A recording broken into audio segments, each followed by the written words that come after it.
Okay, hello everyone and welcome to our webinar called Afternoon with the Sensors. And today's webinar is hosted by me, Jussi Knuuttila from Mobility Lab Helsinki from Forum Virium, and sitting next to me here is also Sami Sahala from Forum Virium Helsinki. Good afternoon. All right, so we're gonna jump straight in and talk about our webinar program for today. So we're going to start with a quick introduction to Mobility Lab Helsinki and also to the background of the pilot activities. So these three sensor pilots that we are presenting today. And first of them will be Telraam, your window on local traffic, and then followed by Technolution. And then we go for the final presentation by Flow Analytics. So three companies presenting their sensor and counting products today. And hopefully in the end, we will also have some time for questions and discussion with you in the chat, but also with the companies. So feel free to ask any questions in the chat, and also my colleagues will be posting some questions to the chat as well, so we know who is present in the webinar. That's always exciting.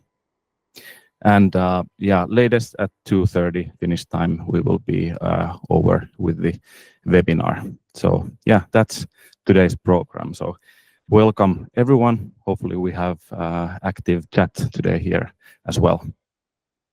Did you mention that we are recording this? Oh, I didn't. Yeah. So be polite. Yeah, that's a very good point. So we are also recording this webinar, and if you have to go to a meeting in the middle of the event, you can also watch it later. So no worries. We will post this on the event page where you also registered for the webinar. But okay, briefly, this is a slide we show quite often, what we are. So Mobility Lab Helsinki. We collaborate with different stakeholders in this project, development and innovation community. And what we do is we create new projects and pilots.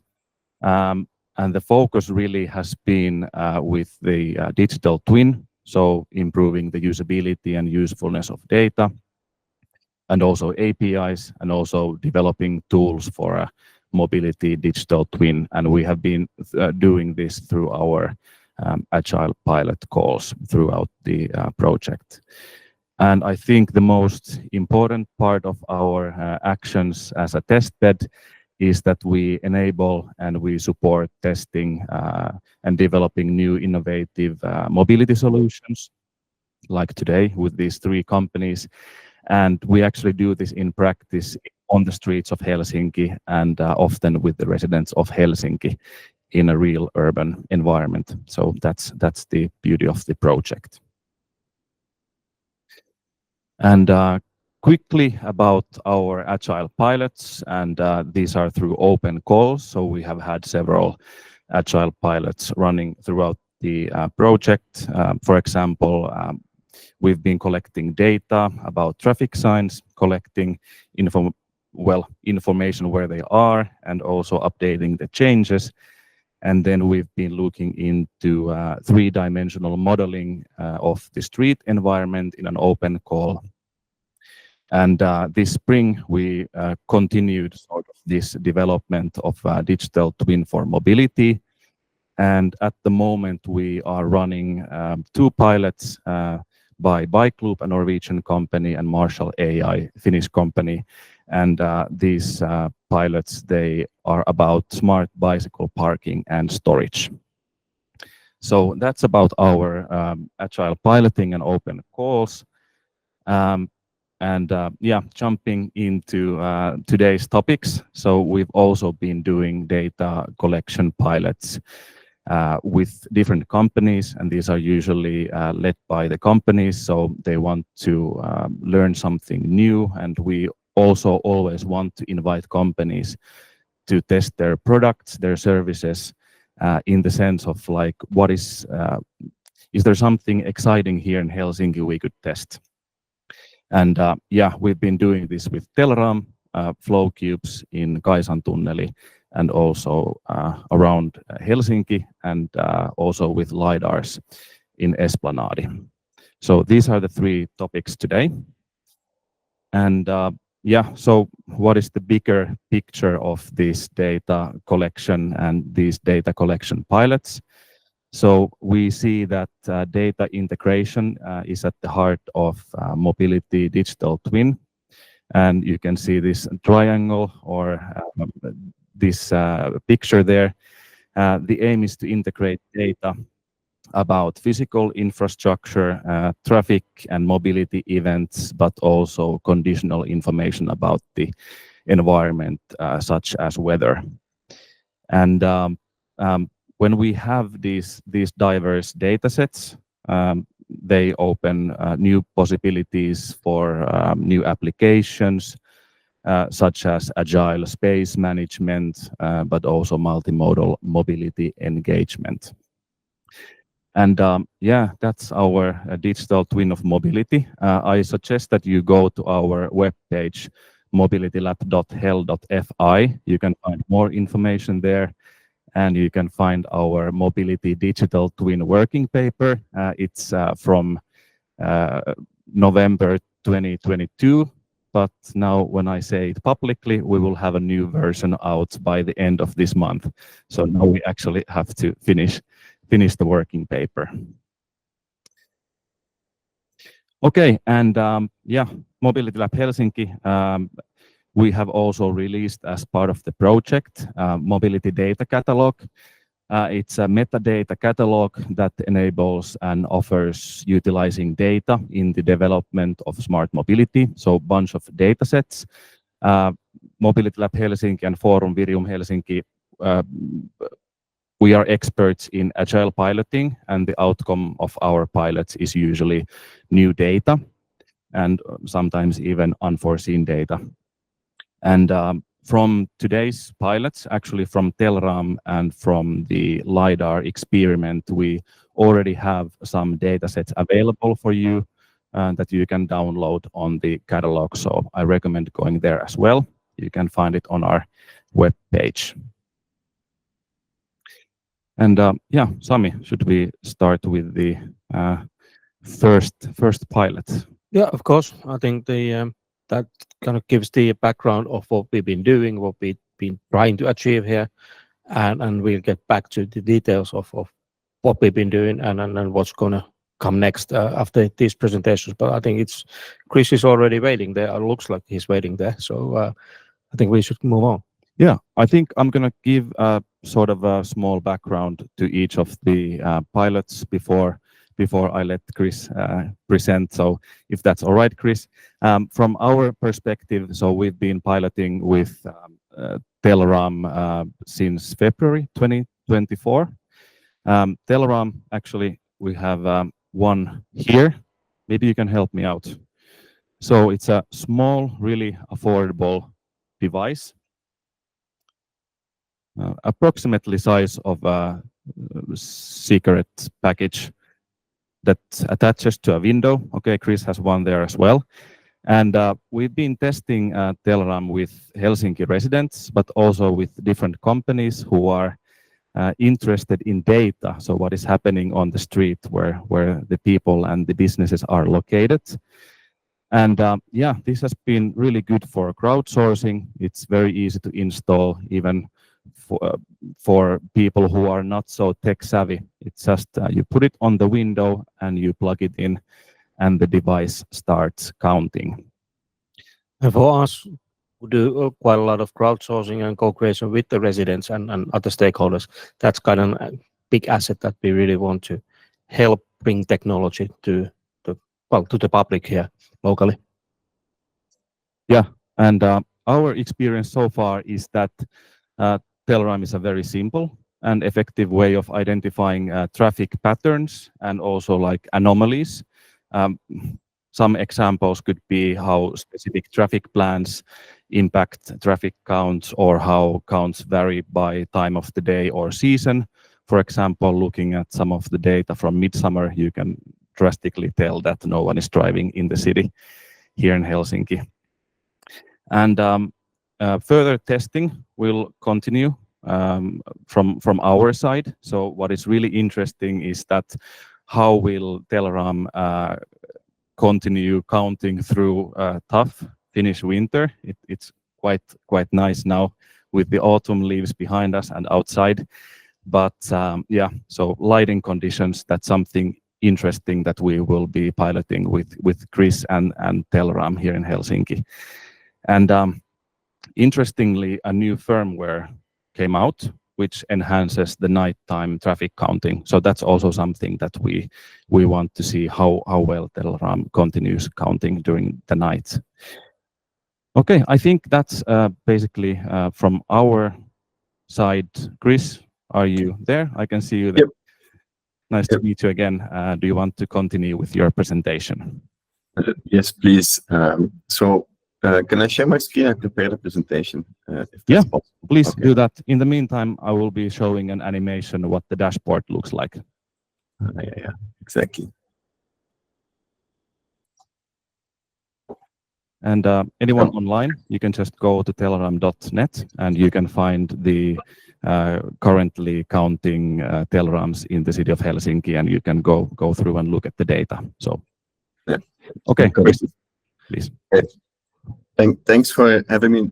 Thanks for giving the opportunity to present Telraam to this Finnish audience. So I'll just take 15 minutes or so to explain a bit more generic what Telraam is, and then I've got the examples of Helsinki to start with. So just to scope and to explain who we are. So we are a spin-off from TM Leuven, which is a spin-off from university.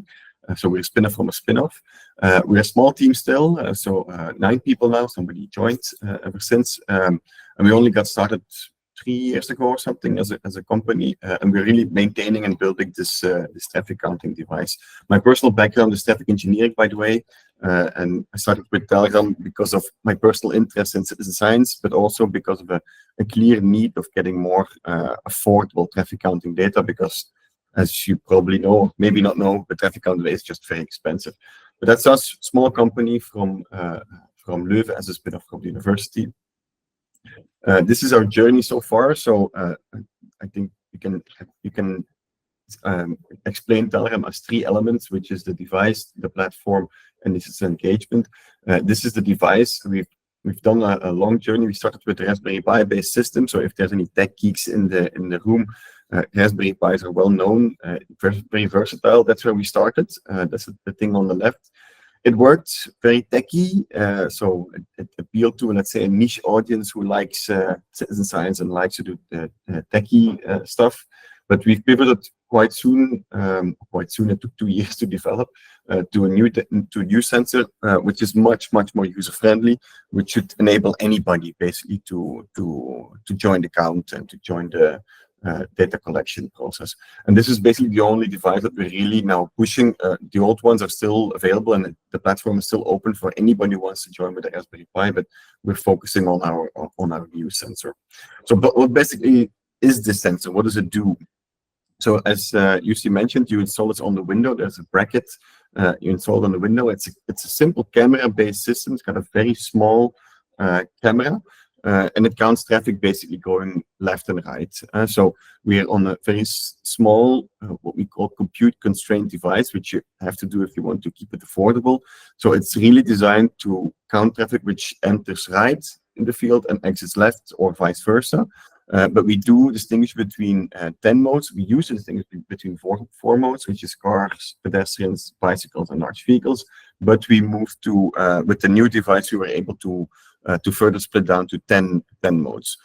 So we have basically traffic volumes of all these modes in direction, so left, right, and we also measure speed of cars. Even though for speeds, I have to clarify, it's not like a speeding cam. It's not that accurate, but it's accurate enough to get like an impression of speed and speed distribution of the car traffic.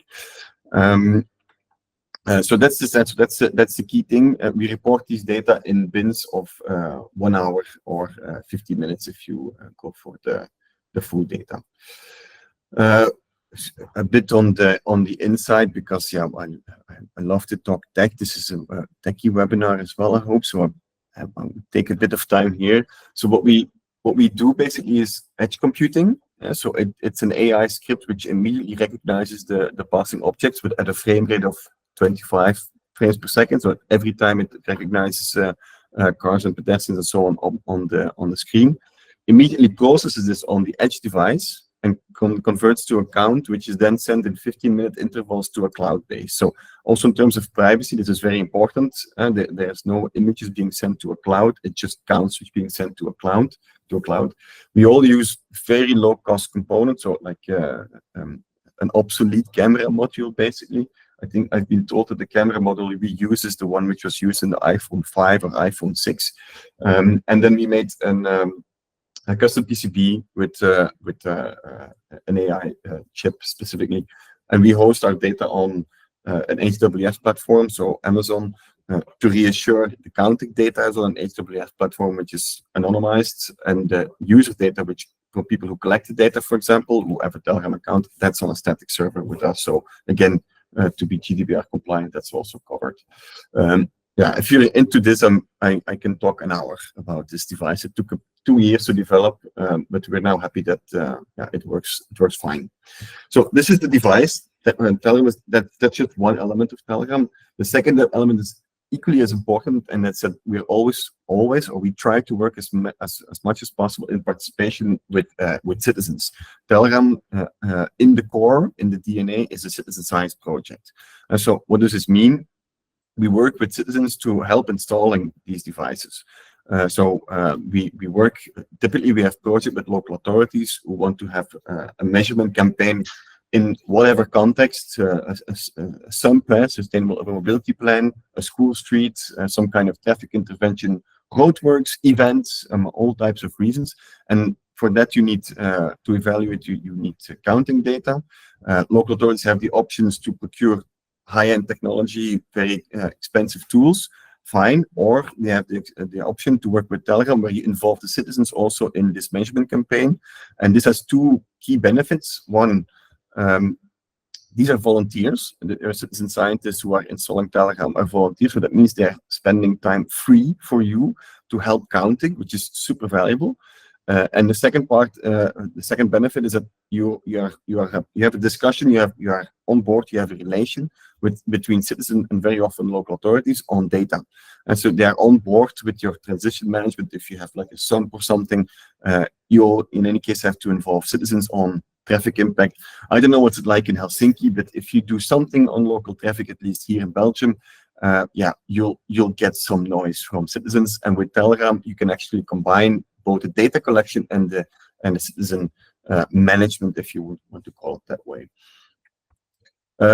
So I've talked about sensor, talked about platform, talked about the citizen engagement part, but Telraam is definitely also equally important, a third component, which is the open data platform. So UC already shared it on our website at telraam.net. Basically, the landing page is a map. You can see all the active Telraam devices, not just in Helsinki, but everywhere. And you can consult this data. So this is, again, something which is fundamental to what we stand for.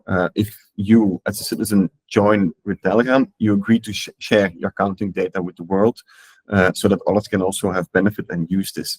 There is a simple interface, let's say non-techie interface, where people can interact with the data on the web platform, but equally as interesting, there's an API. So anybody who's into data or entities, I mean, it's no surprise to me that Helsinki has already incorporated the data in their API. We have the same data also accessible in an API. And then a final thing to close off before I move towards some examples of Helsinki. So we also have a dashboard. So you have the public-facing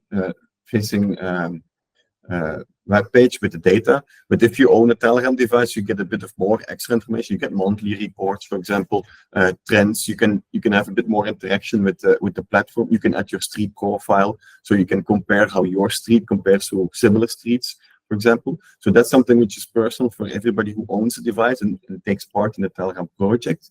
And then secondly, there is what we call a network dashboard, which is more for our clients, which are local authorities or universities. Say if you want to manage 10, 20, 50, 100 devices, then you need to keep track of your community of users, you need to keep track of your fleet of devices, and you might want to have some more analytics, for example, trend data over a long time, over your whole network. And for that purpose, we've built also a network dashboard, which is something we sell to local authorities. It's actually in this context that for Virium we're tested with, I think, 10 devices within this network dashboard. You've got some more analytics, so I'll skip that just to be conscious of time. So what did we do in Helsinki? Well, to be honest, I can't say much because we only provide remote support. We had a few calls on what the team did themselves, but I think you've proven that it works in the way as it is intended. We don't want to do a lot of let's say stuff ourselves. It's local teams who should, and the fact that you've been able to install yourself and with citizens basically proves that this setup of Telraam works. Just want to skim on a few of the streets where installation was done, and maybe you can help me explaining what type of street these are. Let me see. I'll present the right window.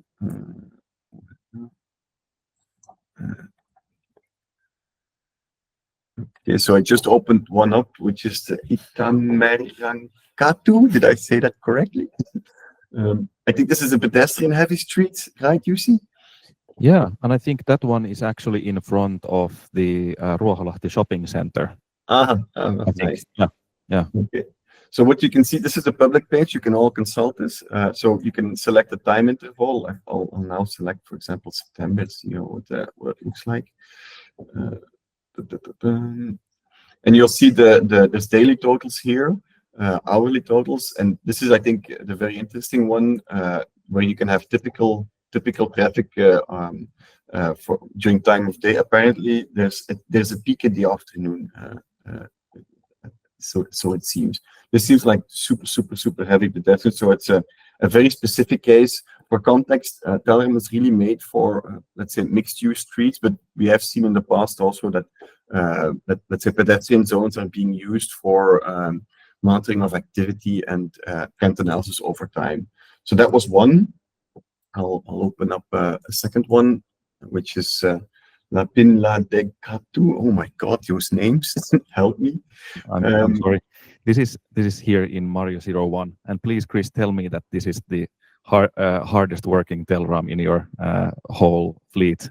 Well, it could be. I mean, if you're looking at cars in the order of magnitude of 15 or 2,000 per hour, yeah, that might just be like it will definitely be top 5% for sure. You can also see, that's actually interesting. This must be a very busy street because what you typically see is like a morning peak at 8, and then there's like a smeared out evening peak at 6, 7. 5, 6, 7. And here you actually have like busyness all day. So this must be like a super busy street. Yeah. And then I'll jump maybe. How much time do I have, Jussi? Because I don't want to take too much time explaining these because you have around 4 or 5 minutes.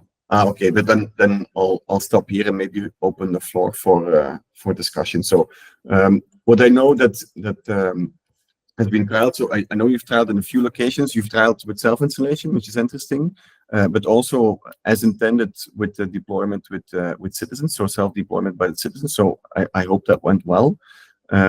And then I understand you've also made one outdoor device. I mean, you converted basically a device to an outdoor device, so that can also be installed outside. We're also developing one, but it was very interesting to see your design. Very interesting. And yeah, I don't know. From our end, we're happy to support this. We are also indeed made this firmware change, so that you can do night counts. I can explain maybe a bit how that works. So what we're basically doing is we're counting headlights or objects with a lot of lights, which are typically cars, and we detect the streaks of lights. It's live now since June or something, so with all devices, but the real test will now be during the winter to see if it works. So far it looks good, but we'll have to see if performance is fine. And then from our end, I don't know if the pilot was nice. It was a very small pilot. I mean, 10 devices. Just to give you an idea of the pricing for the audience, The device itself is quite cheap. It's 160 euros, and for the subscription for the dashboard, it's 300 euros for 1 year. So if you do a small pilot of 10 devices, it's less than 5,000 euros. So I mean, I hope the pilot is successful for Helsinki, and well, we would be thrilled if we can scale up to like a full blanket deployment, let's say, as we're doing, for example, in Utrecht in the Netherlands, where you have 200 devices, and where also in Liège, in Brussels, where we also have like 150 or 200 devices. So yeah, we hope that we can scale up. I'll jump to questions from. Would it be possible? Oh, sorry, go ahead. You want to intervene? Yeah, actually, there was one question. Does being hardware dependent affect the scaling potential of Telraam? What depends. What do you mean hardware dependent? This device is what you need, yeah. But I mean, we've got lots of these. We already bought 2,000, and we can buy many more. So that's definitely not a scaling limiting thing. And unless I understand the question wrong. Maybe one question for me as well. You say here next step 200 devices, and you said Utrecht already has something like that. Is that the biggest installation that there is? Yeah, if you count everything, I think probably Liège is bigger because they have got 300 in several phases, but including also a few old ones. Also in Brussels, we have like parallel project. If you combine them, it will also be about 200, I think. But it's definitely that size. Those are big projects. A typical project for a municipality here in Belgium is 20, 30 devices or something. But then I'm talking a municipality of the size of 20,000 inhabitants or something. For small cities, that's logical. Bigger cities, they tend to go for bigger networks like Brussels. Right. And also, yeah, just to mention some of the other locations. So we have one primary school, and they are using also the Telraam to actually see what the speeds are on the street close to them, because there's one school building on the other side of the road and another on the other side. So the small children, they have to cross this road every day. So sort of monitoring what is happening with the traffic over there. And then we have one pub in Kalasatama, two Telraams there. So a lot of pedestrian movement, but also cars. And there's one location, it's University of Helsinki. So between two campus buildings also counting what is happening on the street, crossing the buildings. Can I jump on one question in the chat on the potential to hack Telraam? Sure, we have some time, yeah. Yeah, okay, because that's a good question. So with the device now, so the new device, this one, it's got a SIM card in there. So a data communication is done via an LTE-M connection, which is basically cell phone 4G within a separate protocol. And because that's a direct connection, MQTT between device and our server, I mean, it's nearly impossible to intervene there and to hack. That's not possible. But the old device, so the Raspberry Pi, was connected via Wi-Fi. I mean, we made everything as secure as possible, but we did indeed make some security changes to avoid that risk. Like, for example, randomizing the root access and so on. I mean, I'm happy to nerd out with this guy to explain it, but the short answer is we've made that completely impossible. So you can't. And then on the question, do you provide travel counting as a service?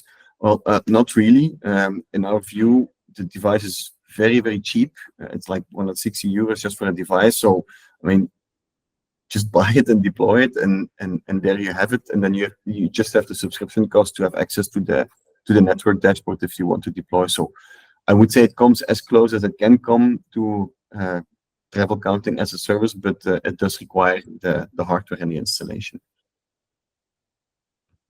Okay. And hey, thank you so much, Kris. Yeah. I think hopefully you can stick around for the discussion later on. Yeah, I'll continue also to reply to the questions in the chat, but I'll give the floor to the next. So, that's nice. Thanks. Okay. Thank you. Then I will be going to the second pilot, product and company, Technolution and their FlowCube. And with FlowCubes, we have been piloting since May this year.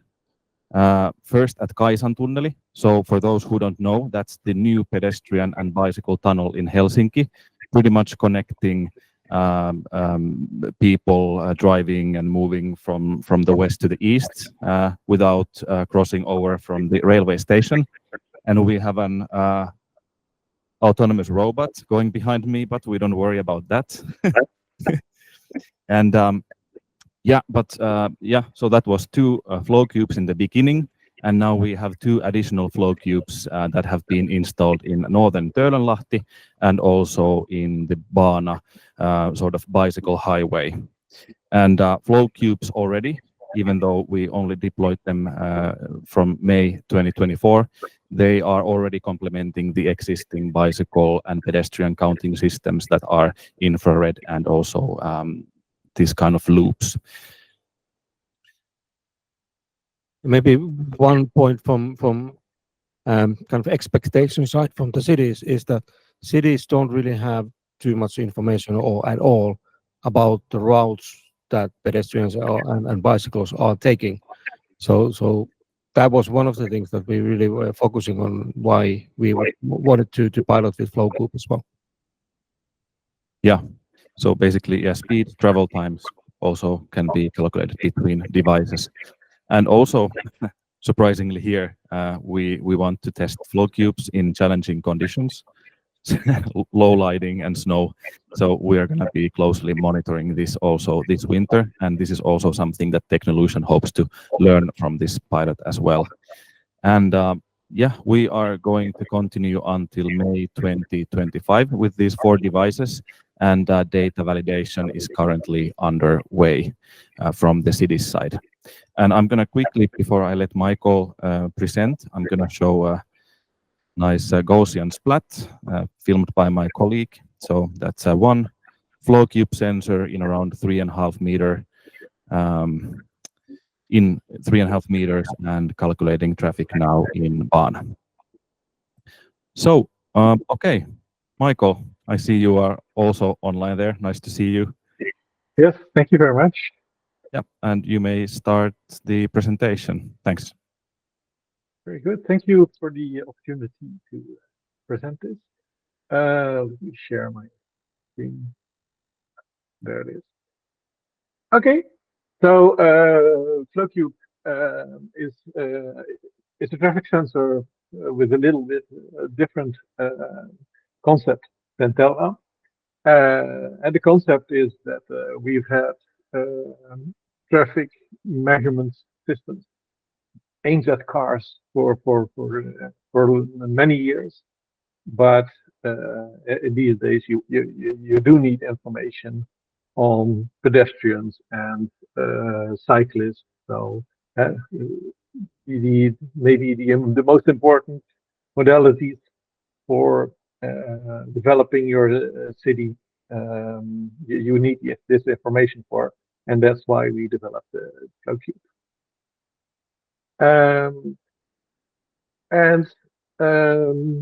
So this is what the device looks like. You saw a picture already earlier in its natural habitat.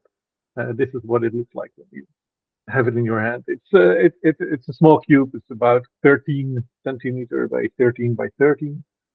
So it's quite subtle, and I will show some of the functionality and use cases, and show some early data from the Kaisantunneli in our dashboard, but not really at the phase where we can get any really conclusions from it that will come over time, I think.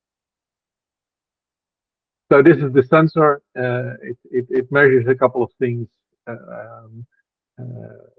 like traffic volume, where you specify, okay, over this line, I want to have to measure volumes, the different kind of modalities, the different kind of objects, and what also is quite unique is we have some travel time and origin destination functionality, and I will explain that later. It's a device that only needs a power supply. It has its SIM, same as Telraam has, and it's a subtle design. It also has a wide angle lens. That means you install it pointing generally in the right direction. And then in the software, you can configure it where you want to put the counting lines and things like that. Very important to us is privacy. So it's designed with privacy in mind, and same as Telraam, we make it in a way that no images really leave the device, and I mean images where you can recognize them. For configuring the passive line and validating that it's work, we create some image output of the system, but this is not an image where we can recognize people, and I'll show it later on. But for configuring it for diagnostic, we have some very basic view of what the system sees. And as I'll explain later, for the origin destination information and the travel times, there is this concept of a match code where we can see similarity between passages between the different devices. But this it doesn't contain real personal information and is not stored. It's just compared to other devices and then discarded. We've had GDPR assessments or data protection impact assessments with some municipalities which were successful, and there were no objections. We use FlowCube. We use and have used it in a number of locations. These cities, and currently in Ohio, Marysville, and Dublin is where we have the greatest volume of sensors. But we use those not only for insight but also for real-time control of traffic lights. So how does this work? You have different these FlowCube devices, and they process. They have the camera on board, and they process this information, and they say, okay, I see a cyclist. And what the extra thing that it does is creates a match code, which really says, okay, hey, if there's someone with a green or with a brown coat somewhere, it's a different match code from someone with a blue coat. So it gets some information of the appearance of people, and then the counting and the match codes are sent to our cloud, and there it says, okay, for instance, of course it collects the counting data, but it also says, hey, there is some similarity between these two passages. And this similarity is not 100% like, okay, this was one person that was there and now is there, but it is data that if you aggregate it over some time, and this is done, of course, 24 hours per day, then you can get good statistical information on travels, so on routes that people take, and on the travel time they have between the different FlowCubes. And this data is the data that it measures on trips and on the counts that we have for the different modalities and the direction is stored and then made available. So there's an API to access it. We also store it and show it in our data dashboards where our customers have access to, and we also provide the raw data to our customers. It's their data in principle, and we can connect it to our traffic management solution. So it can be used in real time for controlling traffic lights, but also things like showing information on displays that can help the citizens or guide traffic. It's the best now to take a right here because it's very busy there, or because there appears to be a long travel time because there's some accident perhaps in between. So the design, this is, well, your picture was maybe just as good, but this is how it was. We had it in Rotterdam, so it's quite subtle, and the shape is in line with what it is. It's just a traffic center. It's not a camera where the message is, oh, we're watching you now. That's not what it is. It's just a subtle traffic measuring system. So we've had no vandalism on this at all in the years that we were using it. So we have this output phone system with the dashboard, which can also be used on mobile. And this is the output that I talked about earlier, where we have the sensor output of the system. I recorded this morning, and unfortunately, there was not much traffic in the tunnel. But this is so there wasn't much to see there. So I think there will be some cycles a little later. But as you can see, this is what you can use to see if the system is working and if a passive line is positioned correctly so that it counts what you really want the system to count. So there's a scooter there, or a moped, actually, and a couple of pedestrians. So this is an example of the dashboard. I think quite similar to what Telraam has shown. And there's also, this is the information. So in the tunnel, we only have 2 FlowCubes, so there's no road information. It's currently just travel duration, travel time, and an average speed, because we know how far apart these are. So this is what we measured that.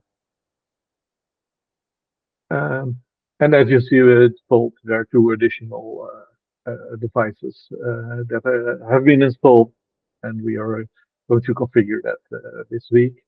So these are the original FlowCubes in the tunnel, and there are 2 additional locations. And you want to tell about what led to these locations being used?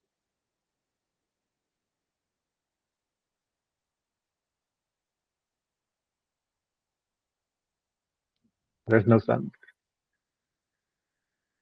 Oh yeah. Sorry, did you ask for more information about the 2 locations? Yeah, what is the thinking of these 2 additional locations where FlowCubes are installed? Yeah, so basically, yeah, we were looking for good locations for the FlowCubes. The bicycle pathway, Bana, that's a really good place to actually do traffic counting, as most or some, at least majority, will cross through the tunnel. And also then we have the 4th sensor in northern Töölönlahti. So that is also one possible way of trying to count the pedestrian and bicyclists, and maybe even see the travel times going to the tunnel or to the bicycle pathway. So these are all major bicycle paths where we have FlowCube installed at the moment. Yeah, and I'm looking forward to seeing what we can the data that we get from it. So that's the presentation I had. So I'd be, of course, be happy to answer any questions on it. Yes, yeah.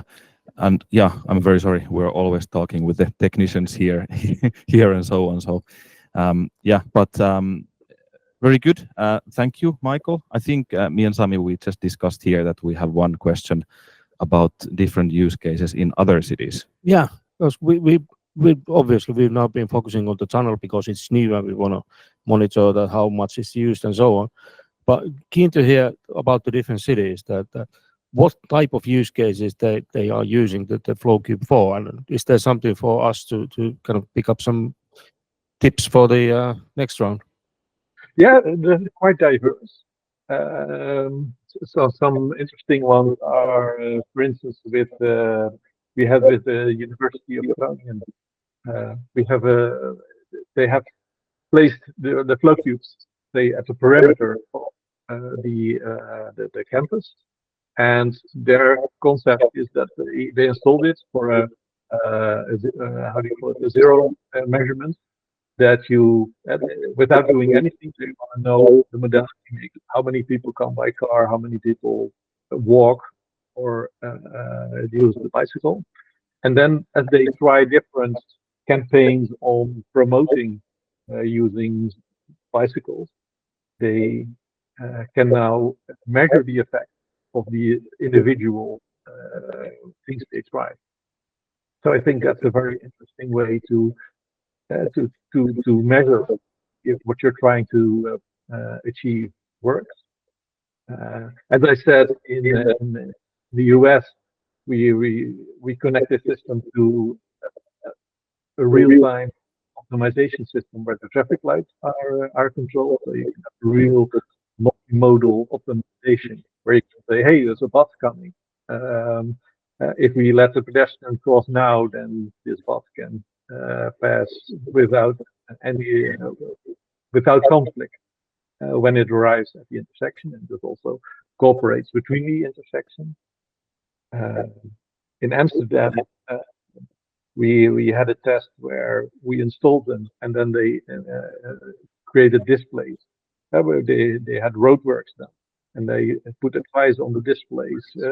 Use this route, and they measured how effective that advice was. So and our biggest customer for outside of the US is Groningen, where they have 20 FlowCubes, where they really measure the interaction between the different kinds of traffic and how the pedestrian and cyclists are distributed over the city, how the flows of traffic are. So it's quite diverse. That's super interesting, actually. We need to someday kind of deep dive into those use cases a little bit further. I was also thinking about the management word that you had in your slides, but you kind of now touched it already. Now I'm getting the idea what you meant by it. So it's again different type of use. We are not really using it for management. We are just monitoring the amount of traffic there now.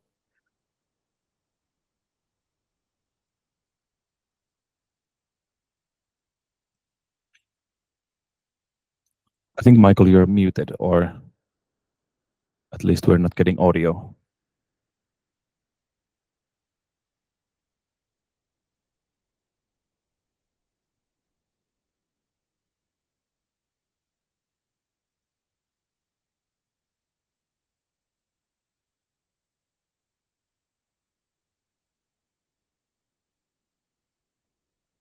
Does this work? Yeah. Okay. Yeah. Now it works. Perfect. No, I can't hear you anymore, but very far away. Sorry. Oh yeah. So the insight is the first step, which is without insight you can't do anything. So that's very good to have that. But I think it's still, of course, it's very nice if you have insights to be able to connect it to something that really has an effect.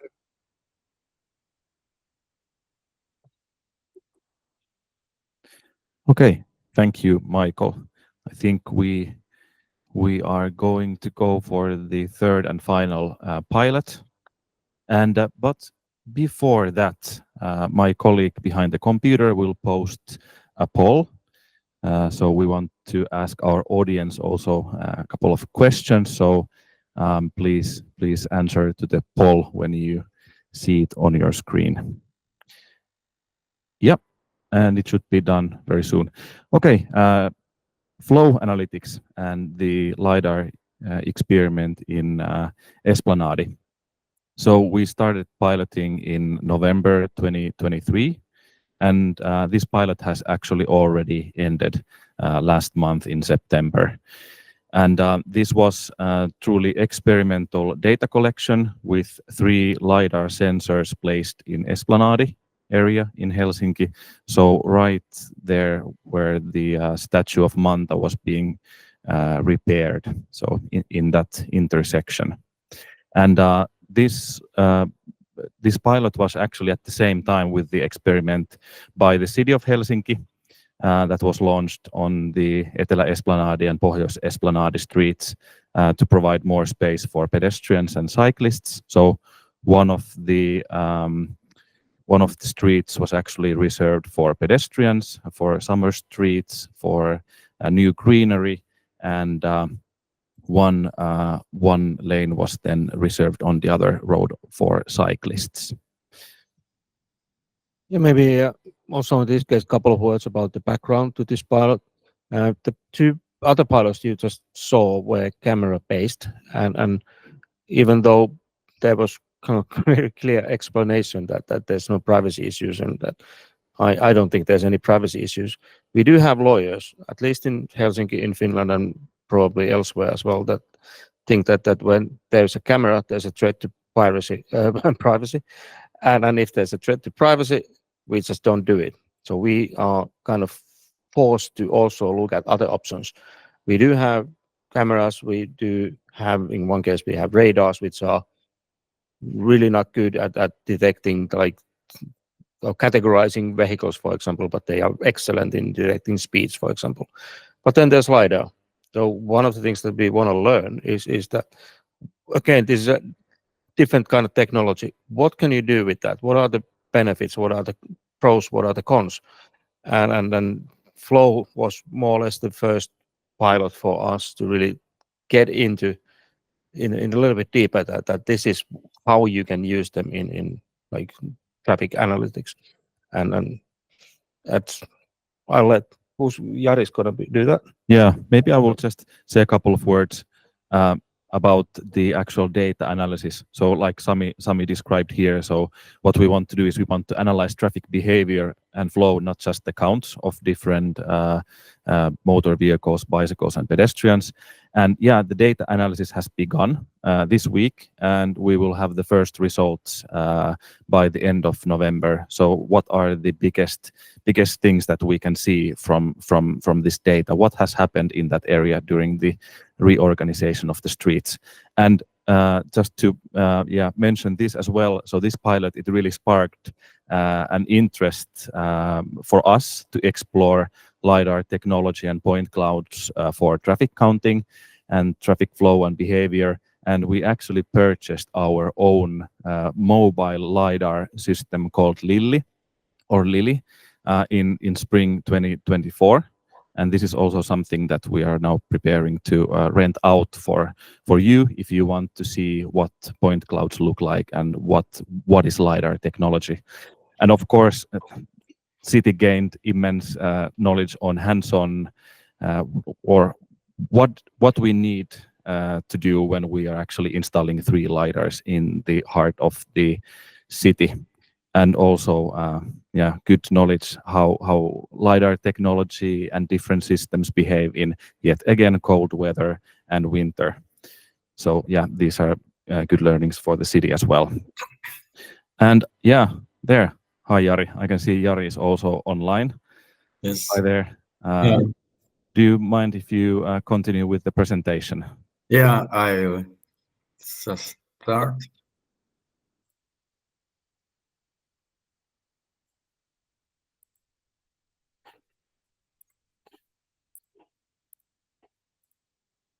I will see my screen. Yes, we can see the presentation. Okay, great. Hello, everybody. I'm Jari Rama. I'm from Flow Analytics, and Flow Analytics is a trademark of AKC Automotive Europe that is part of AKC Group. It's a Japanese 110-year-old company, 56,000 employees. And that's the spot that Jussi already mentioned. That's taken from Google.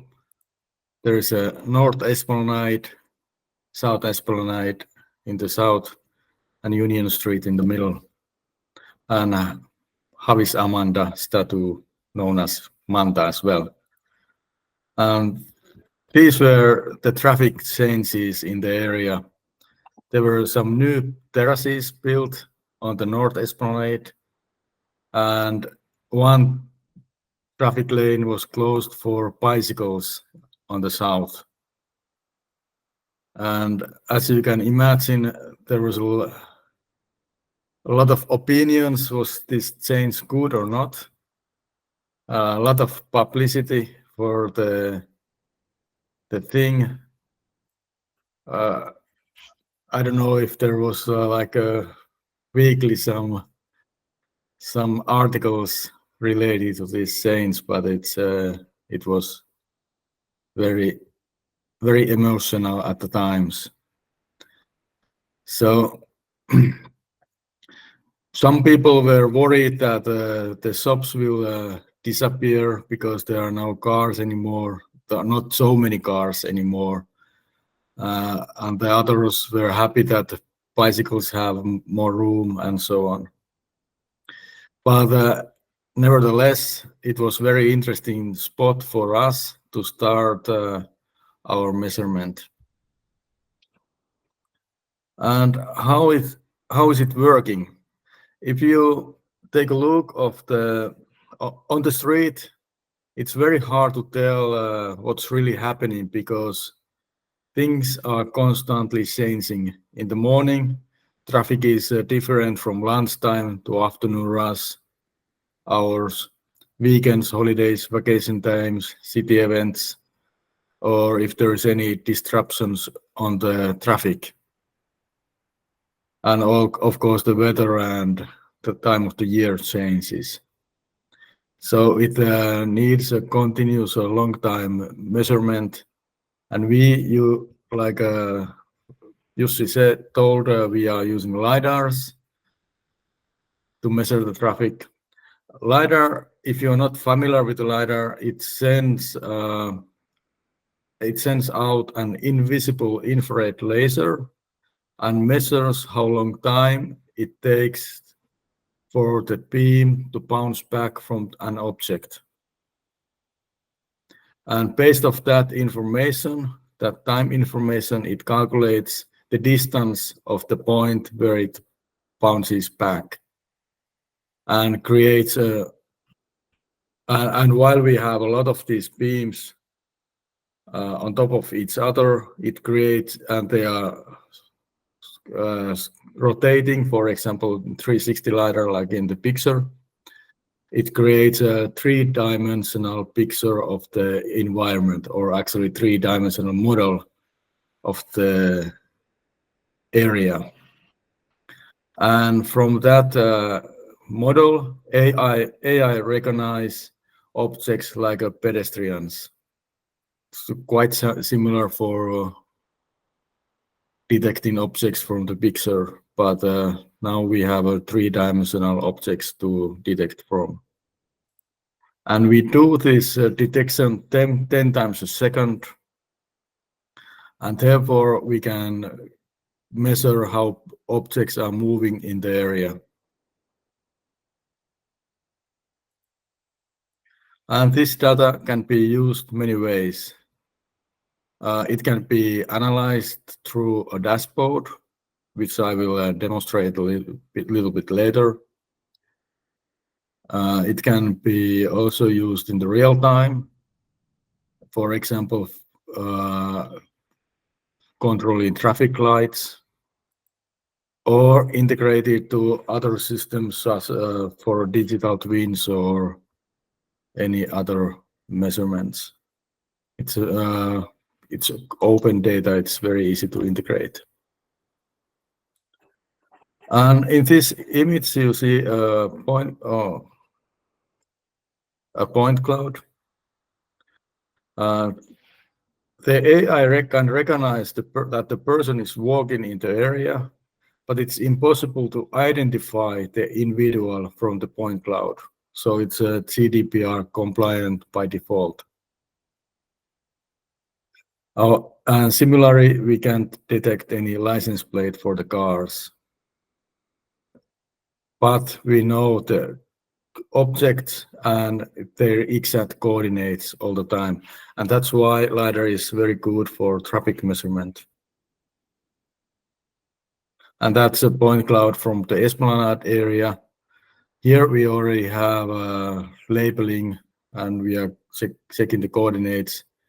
It's continuous measurements, so that when we have a continuous coordinates, we get a trajectory information, and all of that information is stored to CSV kind of format on the cloud.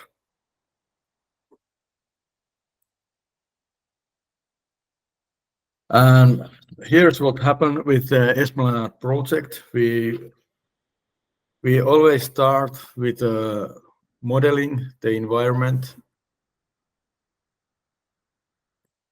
It's a computer modeling, and with that we can model what kind of lidars and how many are needed for the measurement and what kind of the result is. And it's for us, it's very important that we can communicate for the customer that with this setup we can measure that, but we can't measure that over there. It's too far away, for example. And then once the modeling has been made and the customer has accepted that, okay, the plan is good, we can install the lidars and start processing all the information. In practice, it's stored to AWS cloud. For the Esplanadi project, we agreed that the data would be freely available for everybody to download. Unfortunately, we didn't have a platform for the project. Nowadays, we always offer a dashboard for data analytics as well. It makes it easier to understand. And here are the locations where we install the lidars in this project.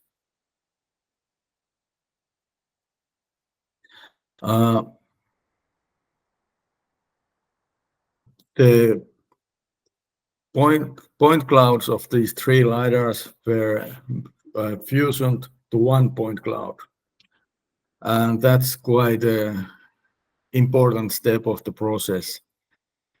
Unlike cameras, because if you are trying to fuse video streams together, it's quite challenging. But you can merge those point clouds, and then the measurement area can be extended, and it's actually gets more accuracy. So the people, if they are behind an obstacle, if even one lidar sees him, we are good to go. We can measure the whole journey of the person. But we were not very lucky with this project because there was a 3-meter high fence built around the Havis Amanda square for archaeological excavations. It was a bit unpleasant surprise, and it had a negative impact for the measurement result. It worked, however, but not as good as we were hoping.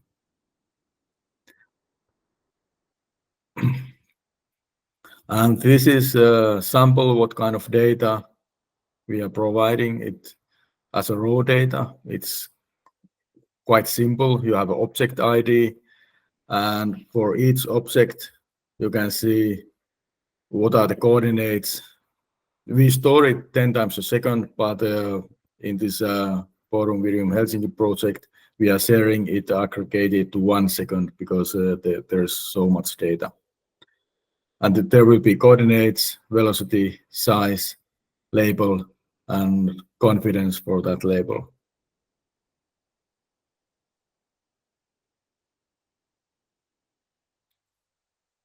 Okay, I will talk about a little bit use cases and show the dashboard shortly. So that's the area, and now we are looking it from north. So the North Esplanade is over here. Union Street there and South Esplanadi here. Okay, I have a lot of analytics here, like mobility journeys, mobility small traffic jams, and so on. I don't go to the details due to the lack of time, but even if this is not really good for analytics, it gives you the idea that while we are storing the location of each object all the time, 10 times a second, it's easy to replay and do any analysis later on if needed. If there are more use cases, we can solve that use case then later.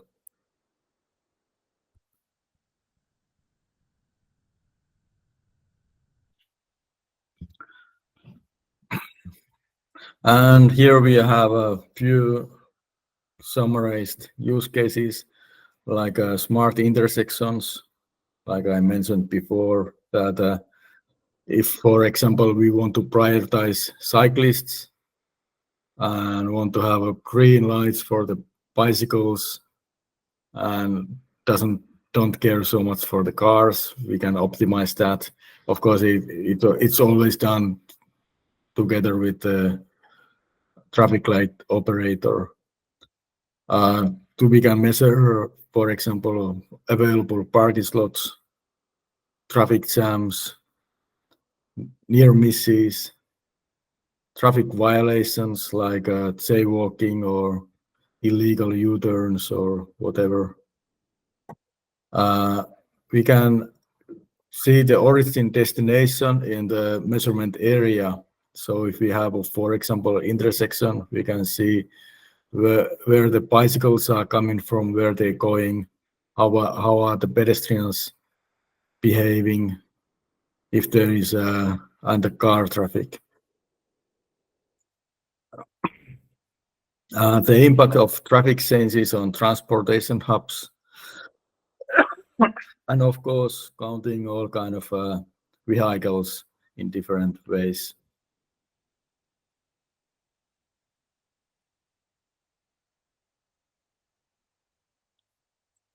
That was the last slide.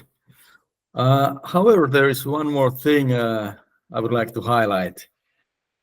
Like I started the presentation to describing the area that there was these two car lanes were closed. It would have been so much more interesting to see the situation before and after the change. And quite often it's the case that the measurements started when the public debate starts, but then it's already kind of a bit late, but we didn't know how to go back in time and start it earlier, so it is what it is. But of course, we can analyze, because there was a debate that if there is traffic jams and so on, we can actually measure the traffic. Okay, that's all. Thank you. If you have any questions, please don't hesitate. All right. Yeah, I think that's life. That we don't always get to do the before and after and during measurements. Yeah. Sometimes we are surprised by these different roadworks as well. I think sometimes the planners themselves are surprised by them. But yeah, it's just something you need to live with. Maybe because you also mentioned that on one of your slides that there's been implementations in various environments. How do you define this, that we had this basically a square with 3 connecting intersections around it, making one big area? Was this a challenging one or simple use case for you guys? It was business as usual. We have done it several times, and currently we are doing a lot bigger implementations. This was, however, the first project in Finland, and we had a small incident with a electricity converter that broke down in the harsh Finnish conditions. since then we changed the components and we have tested that they work well into minus 30 degrees. And this week we are delivering project to Dubai, and we tested. We have a laboratory, actually a big room where we can have all kind of weather conditions. We put plus 50 degrees and humidity to 90%. Very humid, very hot conditions for a week to test the device, and it worked. So, but indeed, it was a very nice project overall. I like the area, and the change, the traffic plan made it super interesting. So I understand that next time we can come up with much more challenging use cases for you. Then that's good to know. We keep that in mind. I take that as a promise. Okay, let's agree. So, yeah. In this, if I would redo the project, of course we didn't know that in the beforehand that there will be this fence, but I would put at least one more lidar in the area. 4 would be making the big difference in order to avoid the shadow areas. I have one question in the chat. Is your software LiDAR specific or interfaces other LiDAR vendors too?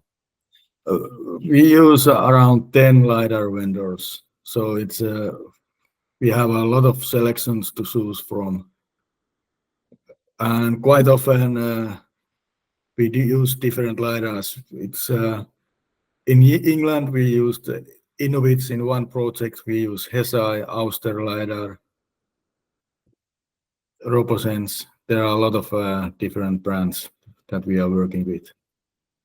So does that choice depend more on the use case or the geographical location? It's based on the use case. For example, in UK, we are measuring a parking area, and we found a perfect LiDAR for that. We are using only one LiDAR, but the field of view is just perfect for the spot.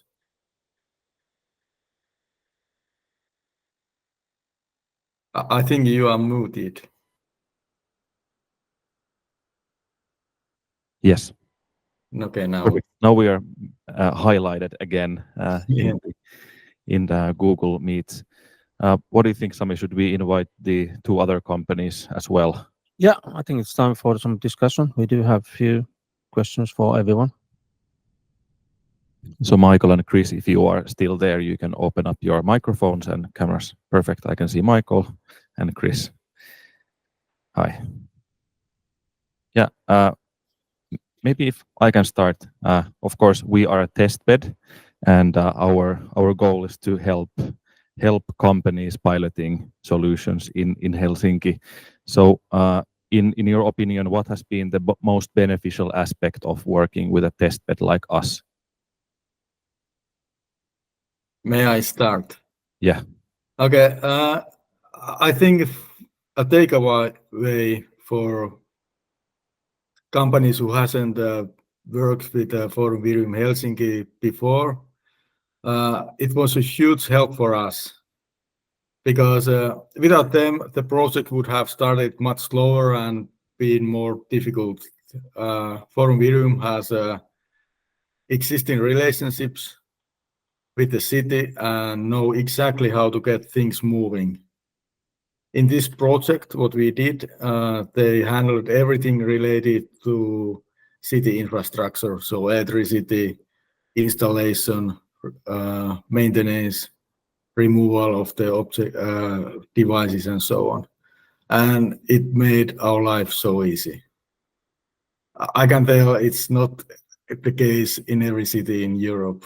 I find it quite rare, actually. No, we are unique. Yeah. Yeah, and it was also really eye-opening for us. I learned a lot about electricity, like what electricians do, and so on. So I was present with the lidar installations there as well. And what about Michael and Kris? Yeah, our project is quite fresh still, but it's very good to see that the data is really.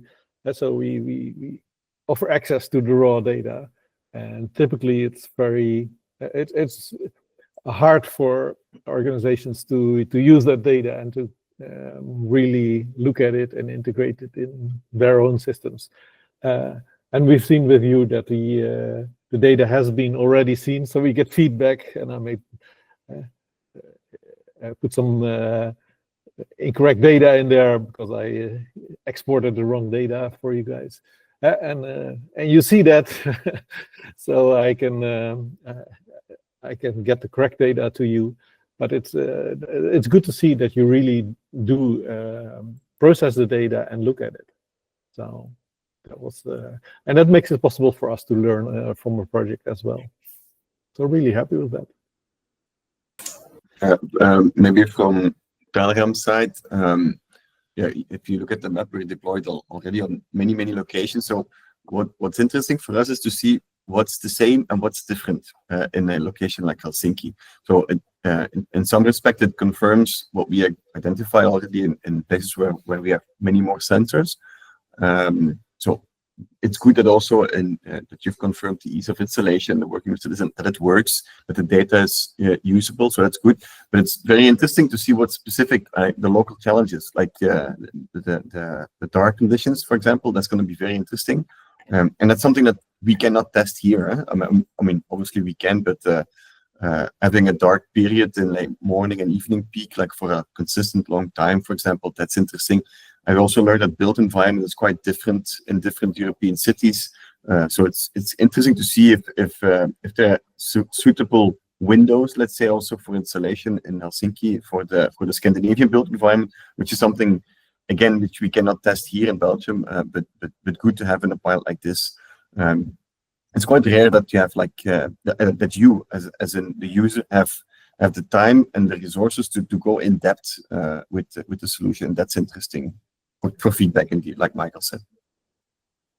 We asked this because we kind of need a justification that we are useful and we can benefit the companies and the development in order to keep on doing this.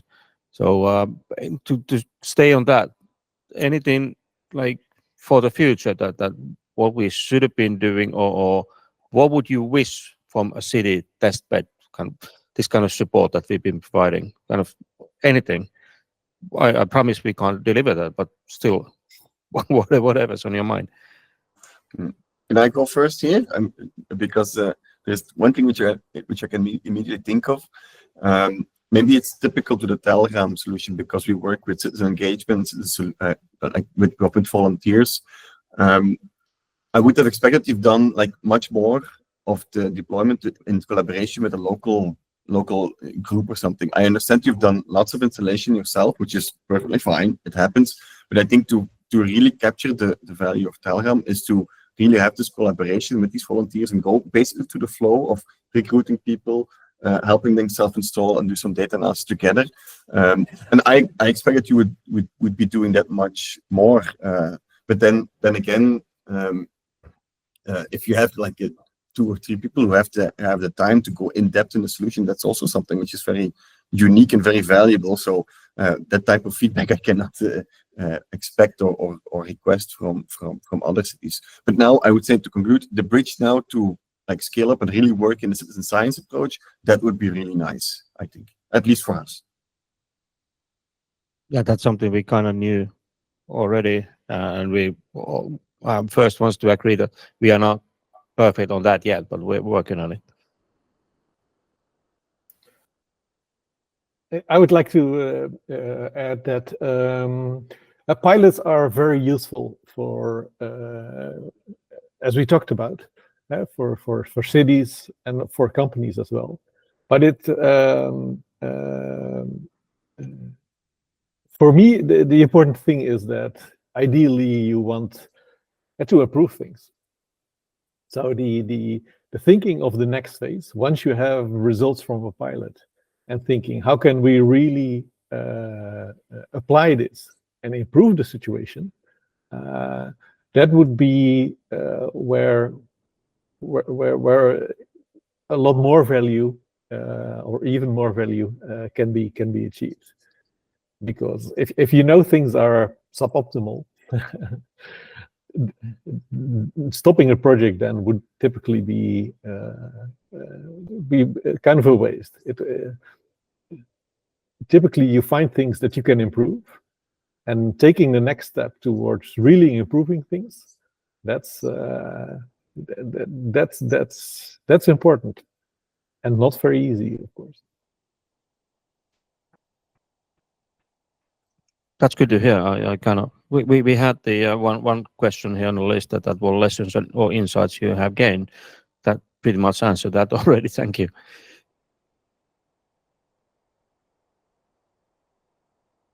Jari, do you have any insights on the topic or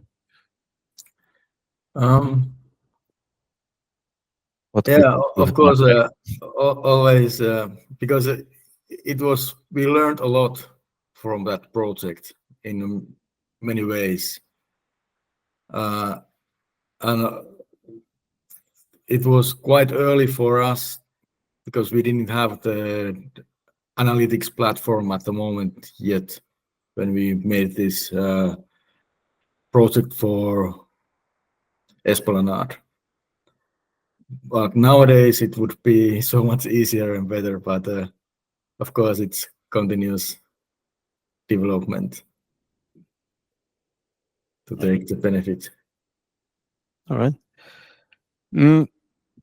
A little bit different kind of questions. Of course, one thing that we do here, part of the test bed, part of the Mobility Lab has been, since we work quite a lot with startups especially, is that we kind of try to match them, put them together. Sometimes 1 + 1 has been more than 2, not always, but there is evidence that startups have found each other during these pilots, during or preparation or actually just applying for the pilots. You now all these were done by you alone. Do you see that you could work with different kind of companies or cooperate with other stakeholders in the future? And what would that mean in terms of future pilots? I would say definitely yes, because in some cases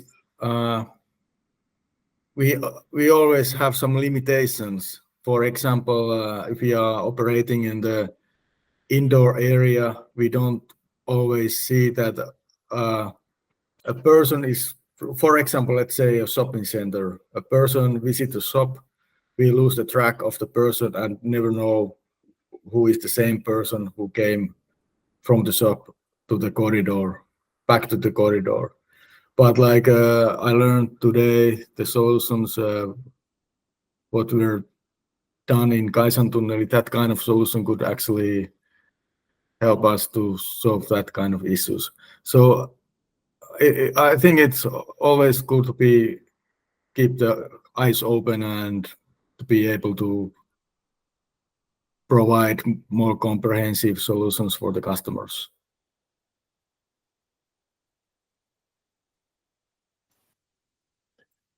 Yes, I fully agree, and I think cooperation is always good. So yeah, it's this kind of talk, and also during the project itself, that you get a connection to allow new projects and a further project and improvement on the project and inspiration on creating integrations and new features where there's a demand for information. So yeah, cooperation is always good. Yeah, I can't really add much. You're always working in a small niche application, so you have to find cooperation with others to have like a full offering. To name one particular example in our case, I think thanks to this project, with FlowCube, we came in contact with another Helsinki-based company, which is called Urbanist AI, who have like a citizen engagement approach also for planning. So it's like it's not traffic counting, but it's like very complementarity, for example, to what we do. So you would have like a citizen engagement approach for planning, and then citizen engagement approach for evaluation, and that's the type of relation that we would probably not have been able to make if we were not part of this project, if we were not get this exposure in foreign Virium. So yeah, for sure, you have to keep eyes open all the time. That's also good to hear. As I understand, there's no particular questions in the chat, and if there is, please answer right there. I think there's time for one short question more. I think you all kind of hinted already that what are your next steps, but maybe a last round of kind of, this is your watch this space moment to advertise a little bit, that why should we pay attention to you in the future as well. What's coming up? If I can answer that, we're going to focus more and add things on near misses. Jari also mentioned the fact of near misses, but we've done some really nice development and investigation with universities on getting good information on near misses. And the concept is that people feel sometimes that an area is unsafe for traffic. The traffic is unsafe. And if you can use a system like FlowCube and really know, hey, maybe it feels safe, unsafe, but it is safe, then that's a good conclusion. Sometimes with the concept in near misses, you detect that there's almost a collision. And you can, of course, wait for real collisions, but then you have to wait a long time, hopefully. But with near misses, you can get very good, if done well, you can get very good information on if there are safety issues and things you can do. So I think that's an addition that we're going to focus on a lot, in addition to what we already do. That's good to hear. The near misses have always been somewhat a question mark, that it's hard to track them and how to collect data about them in different ways. So that sounds promising. I think, Jari, you had also near misses in your slides, did you? Yes, we have. We have a first person, and we are still under development, but it looks very promising because with our measurement, you can get the real location and speed, and the speed changes, direction changes, quite accurate way. So it's a good foundation for the near misses analysis. But further than that, we are also going for lighter installations, so that it's more mobile and easier to have shorter measurement periods. Okay, and Kris? Let's see, watch this space. If you go to the Telraam homepage and look at the map, you see like a very high concentration of devices in Flanders, where we're based. Now, give us a few years, and we want the same level of density all over Europe, basically. So we validated basically this little device here, testing, deploying, and selling it over a year. We will still make incremental changes to this, improve this, but what for us is key is to keep having something which is low cost, so very affordable, so you can have like massive amounts of these devices, and just basically blanket the area with traffic counts, and then use that data for traffic models or all types of evaluation. So if you're talking about, for me, watch this space and look how the network expands like an oil slick, hopefully. That sounds good, really good. All right, thank you, gentlemen. I think still time for really quick last words from you, sir. Yeah, I believe my screen is now shared. Thank you again, Michael. Thank you, Jari. Thank you, Kris. And our audience, please contact Jari, Michael, and Kris for more information about their solutions and devices, and if this is something that could benefit you or your city or your company. And yeah, thank you to the audience as well. It's been a really good discussion, and I wanted to have this last slide as what happens next in Mobility Lab Helsinki.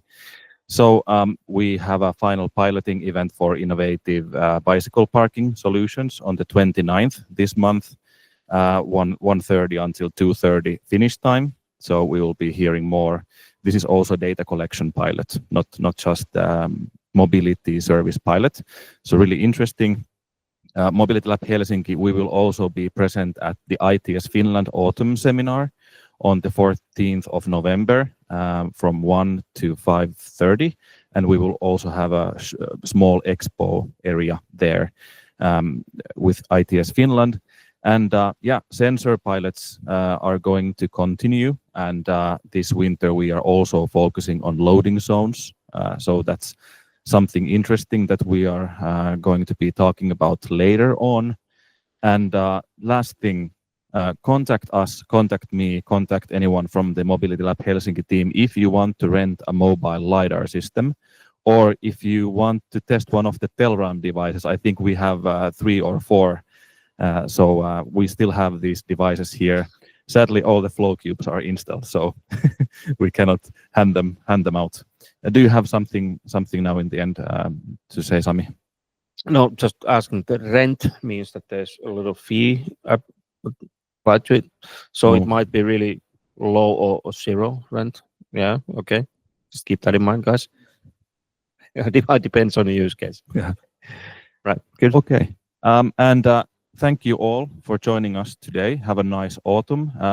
You can find this webinar also on the event page on Forum Virium's website, also on Mobility Lab Helsinki's YouTube, probably Forum Virium's YouTube, and I think by tomorrow also on your email. So, and I think I will also share this presentation with everyone. So have a great rest of the Thursday and see you again in our events. Thank you. Thank you. Thank you, Jussi. Goodbye, everyone. Thanks. Bye-bye.